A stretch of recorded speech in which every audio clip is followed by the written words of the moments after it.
Non mais écoute l'intervention de Piotr Tolstoï. Piotr Tolstoï, c'est le vice-président de la Douma.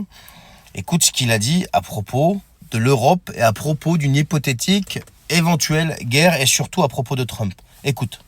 La Russie ne menace pas la France, c'est la France qui menace la Russie. C'est la France qui donne la permission de tirer sur les territoires russes des missiles de moyenne portée. C'est la France qui envisage l'envoi des légions à l'Odessa. Donc c'est pas la Russie, c'est sûr. Mais c'est vrai que s'il y aura un conflit en Europe et si les États-Unis restent un peu à l'écart à ce moment-là, les Européens ils vont sentir comment ça se fait de perdre une guerre. C'est le sentiment qui a été oublié en Europe depuis des décennies, et donc on va y revenir. Mais je répète que nous, on n'a pas d'illusions sur la politique de Trump. Et je ne sais pas pourquoi, dans les médias européens, on dit toujours que voilà, Trump, l'Europe vont décider comment va s'arranger la situation en Ukraine. Non, c'est pas Trump, c'est pas l'Europe, c'est la Russie qui va décider. Bon, moi je vais vous poser une question simple.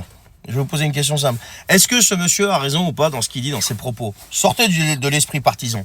Est-ce qu'il a raison? Est-ce qu'il a pas raison? Est-ce que pour lui, si les États-Unis ne nous aident pas, on va se retrouver vraiment dans une position très délicate et on va pas se manger une grosse branlée?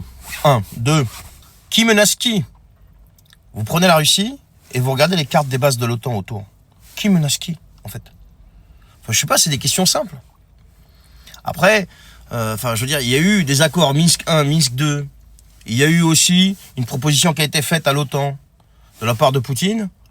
Et ensuite, les événements qu'on a connus. Mais en fait, ils croyaient qu'ils jouaient avec qui, ces gens-là? Ils croyaient qu'ils jouaient avec un pays en voie de développement. Ils croyaient qu'ils jouaient avec un pays qui était un pays faible ou un truc comme ça. Donc, aujourd'hui, ils ont fait un pari, ils l'ont perdu. Parce que, en face, ça a répondu et de manière la plus violente. Et aujourd'hui, on se retrouve dans une situation difficile. Voilà. Donc, Tolstoï, il explique, il met en garde que si ça va plus loin, avec l'arrivée de l'administration Trump, on risque de se trouver dans une position, nous, en Europe, très délicate, voire dramatique. Donc moi, la question, je vous la repose. Est-ce qu'il a raison dans ses propos ou est-ce qu'il n'a pas raison? Dites-le moi, s'il vous plaît.